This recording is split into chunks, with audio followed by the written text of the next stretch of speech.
Hier heb je sleutel, want jij bent een stukje gaan rijden. Dus rij voorzichtig. En we zien elkaar vanavond zeker. Het georganiseerd delen van privéauto's in Zeeuws-Vlaanderen is uniek in Nederland. Toch is het principe van autodelen niet nieuw. Green Wheels en Wheels for All zijn al actief op de uitleenmarkt. Dat zijn auto's of organisaties die eigen auto's hebben, die stationeren ze ergens. Maar daar heb je heel veel gebruikers voor nodig om die auto's rendabel te krijgen. En die organisaties die komen niet naar Zeeuws-Vlaanderen, want dat is niet rendabel.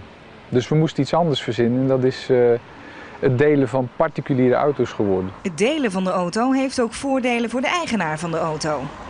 Een auto is duur. Nou, als iemand anders hem regelmatig gebruikt, die betaalt daarvoor, dan verdien je wat terug op je auto. Gerard Serraris uit Huls doet mee aan het project, toch is hij er nog niet helemaal gerust op. Ja, mijn grootste bezwaar is toch wel dat ik denk dat mensen die een auto willen lenen niet zo vaak rijden en weinig aan het verkeer deelnemen en daardoor misschien toch niet meer zo rijvaardig zijn. En dan heb ik het probleem van, ja, gebeurt er iets met die auto, dan zit ik wel met de kosten, denk ik. Maar daar heeft de organisatie een oplossing voor. De meeste verzekeraars die houden er helemaal geen rekening mee dat je auto uitleent.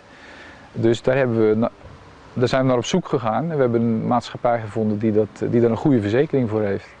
Ik gebruik vaak genoeg een auto van iemand anders omdat ik zelf niet in bezit ben van een auto. En dan